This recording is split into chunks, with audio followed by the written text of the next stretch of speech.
નમસ્કાર મિત્રો, હું છું બહાદુર પટેલ અને તમે જોઈ રહ્યા છો Patel digital world YouTube channel.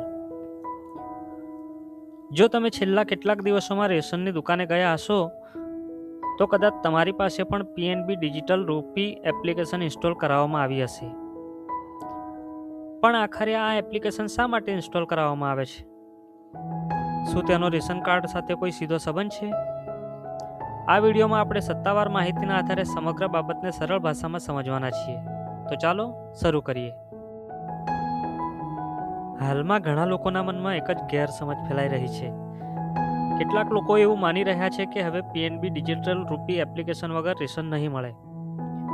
પરંતુ શું ખરેખર એવું જ છે કે પછી આ માત્ર એક અફવા અથવા તો ગેરસમજ છે? ચાલો હવે કોઈ પણ અંદાજ નહીં લગાવીએ, પરંતુ સત્તાવાર માહિતીના આધારે આ વાતનું સાચું કારણ જાણીએ. ચાલો સૌથી પહેલા તો એ સમજીએ કે પીએનબી ડિજિટલ રૂપી એપ્લિકેશન આખરે છે શું. ઘણા લોકોને લાગે છે કે આ સામાન્ય બેન્કિંગ એપ છે, પરંતુ હકીકતમાં એવું નથી. આ application reserve bank of India એટલે કે આરબીઆઈના ડિજિટલ રૂપી એટલે કે પૈસા માટેનું અધિકૃત ડિજિટલ વોલેટ છે. એટલે કે આ એપમાં તમારા ડિજિટલ રૂપિયા અથવા તો પૈસા સુરક્ષિત રીતે રાખી શકો છો અને જરૂર પડે તેનો ઉપયોગ પણ કરી શકો છો. તો સ્વાભાવિક રીતે પ્રશ્ન થાય જ કે આ ડિજિટલ રૂપી એટલે આખરે શું? તો ચાલો તેને સરળ ભાષામાં સમજીએ. ડિજિટલ રૂપી એટલે રિઝર્વ બેંક ઓફ ઇન્ડિયા એટલે કે આરબીઆઈ દ્વારા બહાર પાડવામાં આવેલી સત્તાવાર ડિજિટલ કરન્સી. તેની જે કિંમત છે એ સામાન્ય રોકડ રૂપિયા જેટલી જ હોય છે. ફરક માત્ર એટલો જ છે કે રોકડા રૂપિયા જે હોય છે તે તમારા ખિસ્સામાં રહે છે, જ્યારે ડિજિટલ રૂપી તમારા મોબાઈલના ડિજિટલ વોલેટમાં રહે છે. એટલે તેની કિંમત અને ઉપયોગ તો રૂપિયા જેવા જ છે, પરંતુ તેનું સંપૂર્ણ સ્વરૂપ જે છે એ ડિજિટલ હોય છે. અત્યાર સુધી આપણે પીએનબી ડિજિટલ રૂપી એપ શું છે અને ડિજિટલ રૂપી એટલે શું તે સમજી લીધું. પરંતુ હવે સૌથી મોટો પ્રશ્ન એ છે કે જો આ માત્ર ડિજિટલ વોલેટ છે તો પછી રેશનની દુકાને આ એપ્લિકેશન શા માટે ઇન્સ્ટોલ કરાવવામાં આવી રહી છે?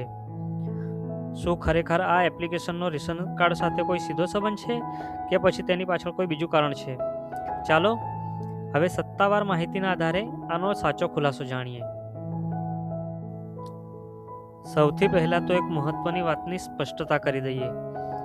ઘણા લોકોને એવું લાગે છે કે પીએનબી ડિજિટલ રૂપી એપ એટલે જ રેશન કાર્ડ, પરંતુ આ વાત સાચી નથી. પીએનબી ડિજિટલ રૂપી એપ એ રેશન કાર્ડ નથી. આ તો આરબીઆઈ દ્વારા શરૂ કરવામાં આવેલ ડિજિટલ રૂપી એટલે કે રૂપિયા માટેનું એક ડિજિટલ વોલેટ છે. એટલે સૌથી પહેલા આ બંને વચ્ચેનો ફરક સમજવો ખૂબ જ જરૂરી છે. તો હવે જાણીશું આનું સાચું કારણ. તો કેટલાક વિસ્તારોમાં ડિજિટલ રૂપી એટલે કે રૂપિયા આધારિત પીડીએસ પાયલોટ પ્રોજેક્ટ ચાલી રહ્યો છે. આ પાયલોટ પ્રોજેક્ટ અંતર્ગત લાભાર્થીઓ અને રેશન કાર્ડ દુકાનદારોને ડિજિટલ રૂપી વોલેટ સાથે જોડવાની પ્રક્રિયા કરવામાં આવી રહી છે. આ કારણે કેટલીક જગ્યાએ પીએનબી ડિજિટલ રૂપી એપ ઇન્સ્ટોલ કરાવવામાં આવે છે.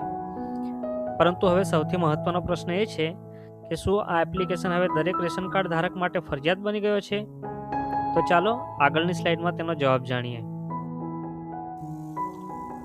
તો ચાલો હવે સૌથી મહત્વના પ્રશ્નનો જવાબ જાણીએ. ઘણા લોકોને લાગે છે કે હવે રેશન કાર્ડ ધારક માટે પીએનબી ડિજિટલ રૂપી એપ્લિકેશન ફરજિયાત બની ગઈ છે. પરંતુ હાલ ઉપલબ્ધ સત્તાવાર માહિતી મુજબ એવું નથી. ડિજિટલ રૂપી સંબંધિત કેટલીક જે શરૂઆતો અને પાયલોટ પ્રોજેક્ટ હાલમાં પસંદ કરાયેલા વિસ્તારોમાં જ અમલમાં છે.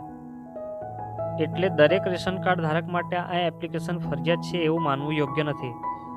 પરંતુ ભવિષ્યમાં આ જે પ્રોજેક્ટ છે તે વધુ વિસ્તારોમાં અમલમાં આવી શકે છે કે નહીં તેના વિશે આગળની સ્લાઇડમાં આપણે જાણીશું. તો ચાલો મિત્રો હવે આખા વિડીયોનો ટૂંકો સાર સમજીએ. હાલ ઉપલબ્ધ સત્તાવાર માહિતી મુજબ ડિજિટલ રૂપી સંબંધિત કેટલીક જે પ્રોજેક્ટ ચાલી રહ્યા છે તે હજુ પણ મર્યાદિત વિસ્તારોમાં જ અમલમાં છે. એટલે કે કોઈ પણ અફવા અથવા તો અધૂરી માહિતીના આધારે નિર્ણય ન લો.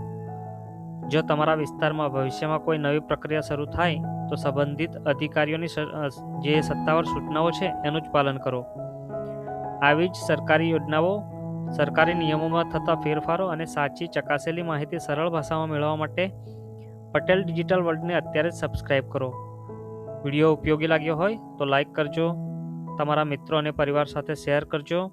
અન્ય કોઈ પ્રશ્ન હોય તો નીચે કોમેન્ટમાં કોમેન્ટ કરીને જરૂરથી પૂછી શકો છો. મળીએ ફરી નવી ઉપયોગી માહિતીના વિડીયો સાથે. ત્યાં સુધી જય હિન્દ, જય ભારત.